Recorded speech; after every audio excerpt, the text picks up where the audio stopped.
ஆதன் news நேயர்களுக்கு வணக்கம். நான் கவி பாரதி. தலைப்புச் செய்திகளை காணலாம். 3 நாள் விடுமுறைக்கு பிறகு தமிழக சட்டப்பேரவை மீண்டும் கூடியது. பொதுப்பணித்துறை மற்றும் நெடுஞ்சாலைத்துறை மானிய கோரிக்கை மீது விவாதம்.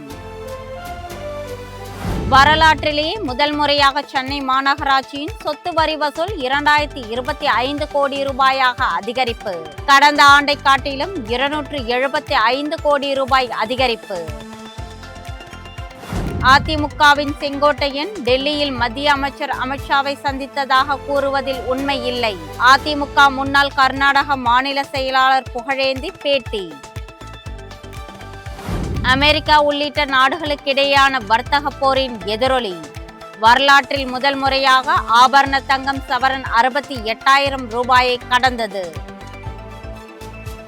பல்வேறு சர்ச்சைகளுக்கு மத்தியில் 200 கோடி ரூபாய் வசூலித்த எம்புரான் திரைப்படம். வரலாறு படைத்த எம்புரான் என கதாநாயகன் மோகன்லால் சமூக வலைத்தளங்களில் பதிவு. இனி தொடர்வது விரிவான செய்திகள்.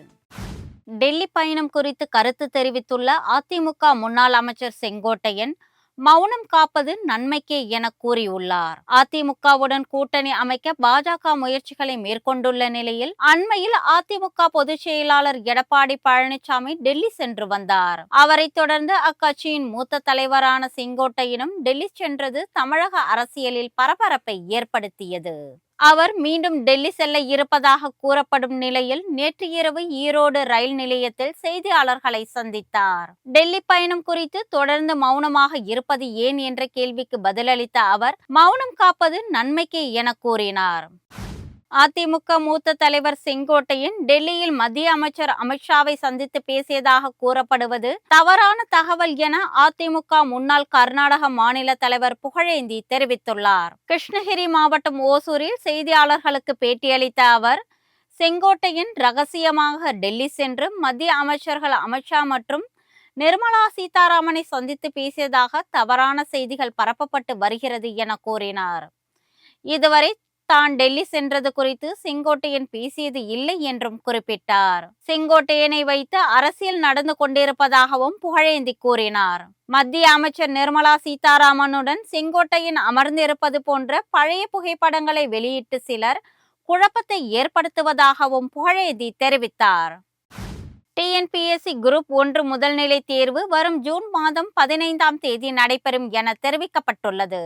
வருவாய் கோட்டாட்சியர், வணிக வரித்துறை உதவி ஆணையர், துணை ஆட்சியர், காவல் துணை கண்காணிப்பாளர் உள்ளிட்ட முக்கிய இடப்பணிகளுக்கான குரூப் 1 அறிவிப்பாணையை தமிழ்நாடு அரசு பணியாளர் தேர்வு மையமான டிஎன்பிஎஸ்சி இன்று வெளியிட்டுள்ளது. குரூப் 1 மற்றும் குரூப் 1A தேர்வுகளுக்கு இன்று முதல் வரும் 30ஆம் தேதி வரை விண்ணப்பிக்க கால அவகாசம் வழங்கப்பட்டுள்ளது. விண்ணப்பங்களில் மே 5ஆம் தேதி முதல் மே 7ஆம் தேதி வரை திருத்தங்களை மேற்கொள்ளலாம் என்றும் தெரிவிக்கப்பட்டுள்ளது. இந்த முறை கூடுதலாக தொழிலாளர் நலத்துறை இணை ஆணையர் பதவிக்கு குரூப் 1 தேர்வு நடத்தப்படுகிறது. குரூப் 1இல் 70 பணியிடங்களுக்கும் குரூப் 1Aயில் 2 பணியிடங்களை நிரப்பவும் தேர்வு நடைபெறுகிறது. சென்னை மாநகராட்சி வரலாற்றிலேயே முதல் முறையாக 2025 கோடி ரூபாய் சொத்து வரி வசூலிக்கப்பட்டிருக்கிறது. கடந்த நிதியாண்டில் சென்னை மாநகராட்சி வசூலிக்கப்பட்ட சொத்து வரி விவரம் வெளியிடப்பட்டிருக்கிறது. அதன்படி இந்த முறை 2025 கோடி ரூபாய் சொத்து வரி வசூலாகி இருக்கிறது. சென்னை மாநகராட்சி வரலாற்றில் 2000 கோடி ரூபாய்க்கு மேல் சொத்து வரி வசூலாகி இருப்பது இதுவே முதல் முறையாகும். கடந்த ஆண்டு 1750 கோடி ரூபாய்க்கு சொத்து வரி வசூலிக்கப்பட்டது. சென்னை மாநகராட்சிக்கு உட்பட்ட பகுதியில் 13 லட்சத்திற்கும் மேற்பட்டோர் சொத்து உரிமையாளர்கள் சொத்து வரி செலுத்தி வருகிறார்கள். வணிக வளாகங்களில் வாகனங்களை நிறுத்துவதற்கான பார்க்கிங் கட்டணம் வசூலிக்க கூடாது என சென்னை மாவட்ட நுகர்வோர் குறைதீர் ஆணையம் தீர்ப்பளித்துள்ளது. சென்னை திருமங்கலம் பகுதியில் உள்ள ஒரு வணிக வளாகத்தில் 2 சக்கர வாகனத்திற்கு 80 ரூபாய் பார்க்கிங் கட்டணம் வசூலிக்கப்பட்டது. இதனை எதிர்த்து சென்னை வடக்கு மாவட்ட நுகர்வோர் குறைதீர் ஆணையத்தில் புகார் தெரிவிக்கப்பட்டது. இதனை விசாரித்த ஆணையம் பெரும் வணிக வளாகங்களில் கழிப்பறை, எஸ்கலேட்டர், லிப்ட் போன்ற அடிப்படை வசதிகளுக்கு கட்டணம் வசூலிக்க முடியுமா என கேள்வி எழுப்பியது. பார்க்கிங் கட்டணம் வசூலிக்கலாம் என்பது தொடர்பான விதிகள் எதையும் வணிக வளாக நிர்வாகம் தெரிவிக்கவில்லை என்பதால் பார்க்கிங் கட்டணம் வசூலிப்பது நியாயமற்றது என்றும் தெரிவித்தது. மேலும் மனுதாரருக்கு 10,000 ரூபாய் இழப்பீடு வழங்க வேண்டும் என்றும் தீர்ப்பளிக்கப்பட்டது. தமிழக சட்டப்பேரவை 3 நாள் விடுமுறைக்கு பிறகு இன்று மீண்டும் கூடியது. கடந்த மாதம் 14ஆம் தேதி தொடங்கிய தமிழக சட்டப்பேரவை பட்ஜெட் கூட்டத்தொடர் தொடர்ந்து நடைபெற்று வந்தது. கடந்த 14ஆம் தேதி வரும் நிதி ஆண்டிற்கான பட்ஜெட் தாக்கல் செய்யப்பட்டது.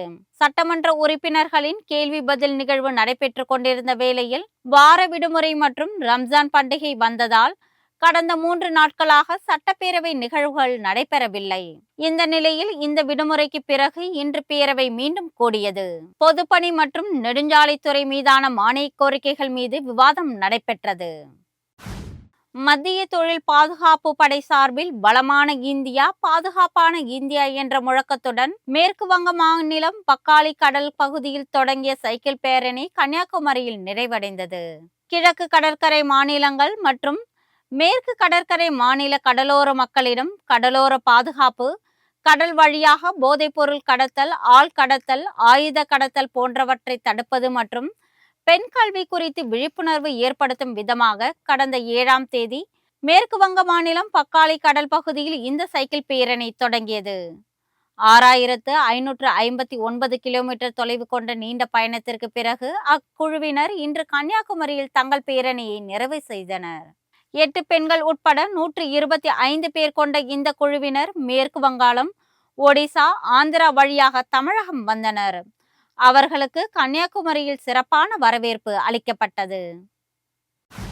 பிரபல மலையாள திரை நட்சத்திரம் மோகன்லால் நடிப்பில் வெளியான எம்புரான் திரைப்படம் பல்வேறு சர்ச்சைகளுக்கு மத்தியில் மிக விரைவில் 200 கோடி ரூபாய் வசூல் செய்திருக்கிறது.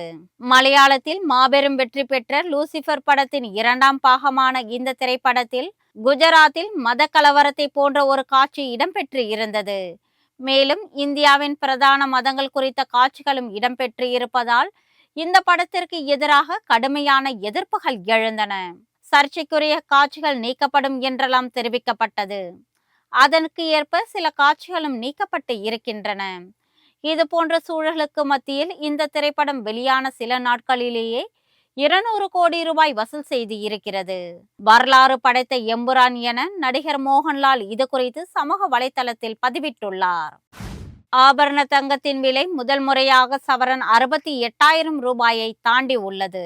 சென்னையில் ஆபரண தங்கத்தின் விலை நேற்று சவரனுக்கு 520 ரூபாய் உயர்ந்து 67,400 ரூபாய் என்ற புதிய உச்சத்தை தொட்டது. இதன் தொடர்ச்சியாக இன்று தங்கம் விலை மிக கடுமையாக உயர்ந்திருக்கிறது. நேற்றை காட்டிலும் இன்றைக்கு சவரனுக்கு 680 ரூபாய் அதிகரித்து 68,080 ரூபாய்க்கு விற்பனை ஆகிறது. இதன் மூலம் முதல் முறையாக தங்கம் சவரன் 68,000 ரூபாயை தாண்டி மீண்டும் புதிய உச்சத்தை தொட்டு இருக்கிறது. திருமணம் மற்றும் விழா காலங்களை ஒட்டி நகை வாங்கும் பொதுமக்கள் இதனால் கடும் அதிர்ச்சி அடைந்துள்ளனர். அமெரிக்காவில் அந்நாட்டு அரசு விதித்த புதிய இறக்குமதி வரி நாளை முதல் அமலுக்கு வருவதன் எதிரொலியாகவே தங்கம் விலை தொடர்ந்து அதிகரித்து வருவதாக நகை வியாபாரிகள் தெரிவித்துள்ளனர்.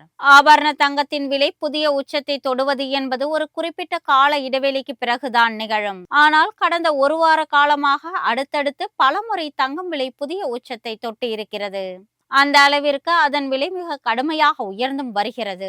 நேற்று சவரன் 67,000 ரூபாயை தாண்டிய தங்கம் விலை இன்று 68,000 ரூபாயை தாண்டி இருக்கிறது. அதிபர் டிரம்ப் தலைமையிலான அமெரிக்க அரசு பிற நாடுகளுடனான வர்த்தக போரை சமாளிக்க இறக்குமதி வரியை கடுமையாக உயர்த்தியது. இதனால் பலரும் தங்கத்தின் மீது முதலீடு செய்ய தொடங்கி இருப்பதால் அதற்கான தேவை அதிகரித்திருக்கிறது. இதுதான் தங்கம் விலை அதிகரிப்புக்கு காரணம் என்றும் தங்கம் விலை சவரன் 80,000 ரூபாயாக உயரலாம் என்றும் தங்க நகை மற்றும் வைர நகை வியாபாரிகள் சங்க நிர்வாகிகள் தெரிவித்துள்ளனர். இத்துடன் ஆதன் செய்திகள் நிறைவடைகின்றன. வணக்கம்.